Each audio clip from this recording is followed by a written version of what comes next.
कल्याण डोंबिवलीमध्ये सकाळपासून पावसाची संततधार सुरू होती आणि मात्र आता पावसाचा जोर वाढल्याचं पाहायला मिळतं आहे।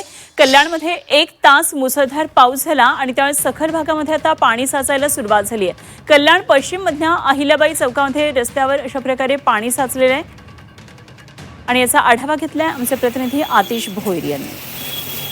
कल्याण डोंबिवली परिसरामध्ये कालपासून पावसाची संततधार होती, मात्र 1 तासापासून जे आहे पावसाचा जोर वाढल्याने आपण बघू शकता की कल्याणचा हा अहिल्याबाई चौक आहे आणि अहिल्याबाई चौकामध्ये 1 तासाच्या पावसामध्ये जे आहे संपूर्णतः रस्त्यावरती जे आहे पाणी जे आहे साचलेलं आहे। कल्याण डोंबिवली महानगरपालिका दरवर्षी करोडो रुपये नाले सफाईमध्ये खर्च करते, मात्र 1 तासाचा जो पाऊस जे आहे या पावसामध्ये जे आहे कल्याण डोंबिवलीमधले अनेक जे सकल भाग आहे या सकल भागामध्ये जे आहे पाणी साचल्याचं दिसून येते।